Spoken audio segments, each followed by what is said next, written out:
77वा प्रजासत्ताक दिनानिमित्त पालकमंत्री शंभूराज देसाई यांच्या हस्ते शाहू स्टेडियम येथे ध्वजारोहण. साताऱ्याच्या शाहू स्टेडियम या ठिकाणी भारताच्या 77व्या प्रजासत्ताक दिन साजरा करण्यात आला. यावेळी साताऱ्याचे पालकमंत्री शंभूराज देसाई यांच्या हस्ते ध्वजारोहण करून राष्ट्रध्वजाला सलामी देण्यात आली. यानंतर पालकमंत्री शंभूराज देसाई यांनी पोलीस विभाग, होमगार्ड त्याचबरोबर विविध शाळांच्या विद्यार्थ्यांनी संचलन केलं. यावेळी मंत्री शंभूराज देसाई यांनी स्वातंत्र्य सैनिक, त्यांचे कुटुंबीय आणि सैनिकांची भेट घेऊन त्यांना प्रजासत्ताक दिनाच्या शुभेच्छा दिल्या. या कार्यक्रमाला जिल्हाधिकारी संतोष पाटील, पोलीस अधीक्षक तुषार दोशी, जिल्हा परिषदेचे मुख्य कार्यकारी अधिकारी याशनी नागराजन आणि पदाधिकारी उपस्थित होते. यावेळी पालकमंत्री शंभूराज देसाई यांनी उपस्थितांना संबोधित करून प्रजासत्ताक दिनाच्या शुभेच्छा दिल्या.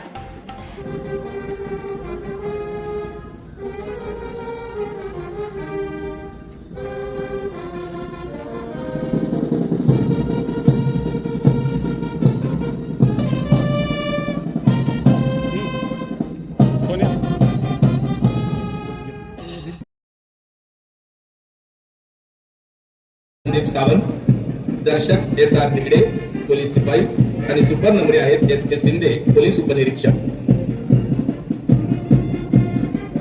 महाराष्ट्र राज्याची कायदा व सुव्यवस्था राखणारी संस्था सदर चनाय कलनिग्रहणाय यद्रिद्वात्य उदाशी बाळगून पोलीस मुख्यालय सातारा महिला प्लाटून क्रमांक 2 प्लाटून कमांडर ओंकार भिगडे, पोलीस उपनिरीक्षक, दर्शक एस.एम.एस. शिंदे.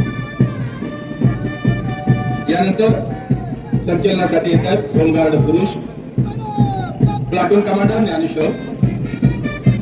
होमगार्ड पुरुष आणि महिला यांचे मार्गदर्शक आहेत तुषार वरांडे. यानंतर संचलनासाठी येत आहेत जयश्री पवार. दिमागदार संचलन. यानंतर संचलनासाठी येतात छाबडा इंग्लिश मीडियम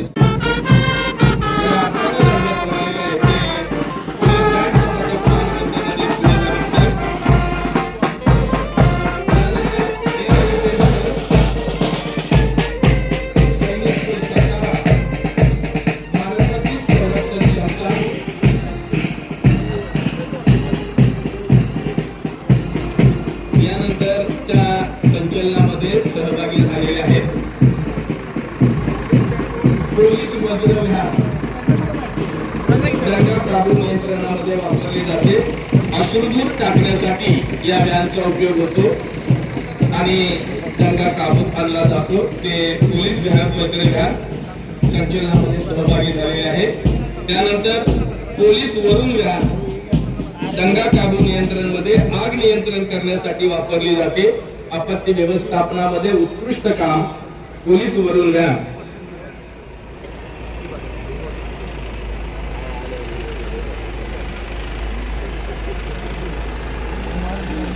यानंतरच्या 77व्या वर्धापन दिनाच्या निमित्ताने सर्वप्रथम या ठिकाणी उपस्थित असलेल्या सर्वांना आणि जिल्हावासियांना मी भारतीय प्रजासत्ताक दिनाच्या मनपूर्वक हार्दिक शुभेच्छा या ठिकाणी व्यक्त करतो. संपूर्ण देशभर अत्यंत उत्साहाच्या वातावरणामध्ये प्रजासत्ताक दिनाचा कार्यक्रम आज संपन्न होत आहे. मुख्य कार्यक्रम दिल्लीला माननीय देशाचे पंतप्रधान महोदयांच्या हस्ते या ठिकाणी संपन्न होत आहे. बलशाली भारत निर्माण करण्यासाठी आणि जागतिक पातळीवर भारताचं स्थान पहिल्या 3 देशांमध्ये आणण्यासाठी विशेषतः गेल्या 10 वर्षापासून आमूलाग्र बदल देशातल्या सर्वच क्षेत्रामध्ये होताना या देशवासियांनी अनुभवलेले आहेत. आज आपली आर्थिक सुबत्ता आणि जागतिक स्पर्धेमध्ये अभिमानानं भारताचं नाव घेतलं जाईल अशा पद्धतीची दैदिप्यमान कामगिरी देश पातळीवर या ठिकाणी आपल्या देशाने केलेली उभ्या जगाने या ठिकाणी पाहिलेली आहे. भारताच्या अर्थव्यवस्थेमध्ये औद्योगिक क्षेत्रामध्ये, कृषी क्षेत्रामध्ये, अशा सर्वच क्षेत्रामध्ये आपल्या महाराष्ट्राचा सुद्धा खूप मोठा वाटा या ठिकाणी राहिलेला आहे। राज्यानं आपले आर्थिक स्रोत अधिक निर्माण करण्याचा प्रयत्न या ठिकाणी केला। वेगवेगळ्या क्षेत्रामध्ये नवनवीन तंत्रज्ञान आणण्याचा प्रयत्न केला। औद्योगिक क्षेत्रामध्ये मोठ्या गुंतवणुकी महाराष्ट्रामध्ये आणण्याचा प्रयत्न केला आणि विशेषतः कृषी क्षेत्रामध्ये सुद्धा आधुनिक तंत्रज्ञानाच्या माध्यमातून कमी क्षेत्रामध्ये जादा उत्पादन शेतकऱ्याला कसं घेता येईल यासाठी विशेषतः गेल्या वर्षभरापासून AI टेक्नॉलॉजीच्या माध्यमातून कृषी क्षेत्रामध्ये सुद्धा आपण आमूलाग्र बदल करण्याचा प्रयत्न सुरू केलेला आहे।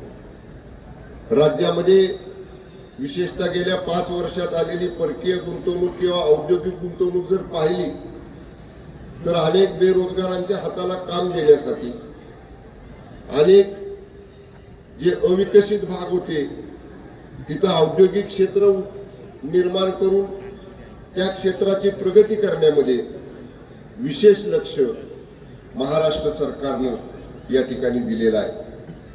राज्य आपलं कृषी प्रधान आहे। विशेषतः शेतकरी समृद्ध झाला तर आपलं राज्य आणि देश समृद्ध होणार आहे, हे उद्दिष्ट डोळ्यासमोर ठेवून जादा क्षेत्र सिंचनाखाली आणण्याचा प्रयत्न आपण केला। नवीन तंत्रज्ञानाच्या माध्यमातून ओपन कॅनलद्वारे शेतीला पाणी देण्याच्या ऐवजी बंदिस्त पाईपलाईनद्वारे, म्हणजे जेवढं पाणी ओपन कॅनलला आपण देऊ शकलो असतो जेवढ्या क्षेत्राला, तेवढंच पाणी बंदिस्त पाईपलाईनच्या माध्यमातून त्याच्या 1.5 दुप्पट क्षेत्राला पाणी देण्याचा एक धाडसी कार्यक्रम राज्याने या ठिकाणी हातामध्ये घेतलेला आहे। सातारा जिल्ह्याचा सुद्धा या सगळ्या राज्याच्या प्रगतीमध्ये खूप मोठा वाटा आहे। जिल्ह्यामध्ये असणारी धरणं असतील, त्या धरणांच्या माध्यमातून उलिताखाली येणारं शेतकऱ्यांचं क्षेत्र असेल, अपुरे सिंचन प्रकल्प पूर्ण करण्यासाठी घेतलेला धडक कार्यक्रम असेल, या सगळ्या प्राधान्यक्रमाच्या क्षेत्रामध्ये आपल्या जिल्ह्यानं सुद्धा खूप मोठी प्रगती नजीकच्या काळामध्ये या ठिकाणी आपण केलेली आहे। ज्याचा AI टेक्नॉलॉजीचा आपण उपयोग केला, त्या AI टेक्नॉलॉजीचा विशेषतः जिल्ह्यातलं बहुतांशी क्षेत्र हे ऊसाखालचं आहे आणि म्हणून त्या ऊसाखालच्या क्षेत्रासाठी AI टेक्नॉलॉजीचा वापर कसा करता येईल त्यासाठी आधुनिक यंत्रणा या जिल्ह्यामध्ये उभा करण्याचा सुद्धा आपण प्रयत्न सुरू केलेला आहे। लवकरच ती यंत्रणा राज्यातल्या जिल्ह्यातल्या शेतकऱ्यांच्यासाठी या ठिकाणी उपलब्ध होणार आहे। सातारा जिल्हा स्वातंत्र्य सैनिकांचा आहे, शूरवीरांचा आहे, देशभक्तांचा आहे आणि राज्याला नेतृत्व देणाऱ्या महान नेत्यांची सुद्धा परंपरा लाभलेला हा जिल्हा आहे। त्याच परंपरेनुसार या जिल्ह्याचा नावलौकिक हा देश पातळीवर उमटवण्याचं काम जिल्ह्यातले सर्व मान्य लोकप्रतिनिधी आणि प्रशासनातले सर्व अधिकारी आणि कर्मचारी यांच्या माध्यमातून आपण या ठिकाणी करतो आहे। मला विशेष उल्लेख केला पाहिजे, विशेषतः गेल्या 2-3 वर्षापासून प्राथमिक शिक्षण जिल्ह्यातलं दर्जेदार व्हावं आणि ग्रामीण भागातली आरोग्य सुविधा सुधारावी, या 2 मूलभूत बाबींवरती आपण या ठिकाणी अधिकच लक्ष देण्याचं काम केलं आणि मला सांगायला आनंद वाटतो की मॉडेल स्कूल, आदर्श शाळा ही जी नवीन संकल्पना आपण गेल्या 2 वर्षापासून जिल्ह्यात राबवली, त्या संदर्भातलं देशाच्या माननीय पंतप्रधान महोदयांच्या समोर सादरीकरण गेल्या 15 दिवसापूर्वी आपल्या जिल्ह्याच्या जिल्हा परिषद मुख्य कार्यकारी अधिकाऱ्यांनी केलं। राज्यातनं ज्या काही शॉर्टलिस्ट जिल्हे झाले होते त्या जिल्ह्यांमधनं आपल्या जिल्ह्याची निवड झाली ही आपल्या सातारा जिल्ह्याच्या दृष्टीने एक अत्यंत अभिमानाची गोष्ट आहे. देशाच्या माननीय पंतप्रधान महोदयांनी सुद्धा आपण सादर केलेलं प्राथमिक शाळांच्या मॉडेल स्कूलचं सादरीकरण आणि दर्जेदार प्राथमिक शिक्षण ग्रामीण खेड्यातल्या वाडीतल्या वस्तीतल्या डोंगरातल्या विद्यार्थ्यांना शहराप्रमाणे तिथं दर्जेदार शिक्षण देण्याचा जो काही योजना आपण आखलेली आहे त्याचं बारकाईनं माननीय पंतप्रधान महोदयांच्या समोर सुद्धा आपण सादरीकरण करू शकलो.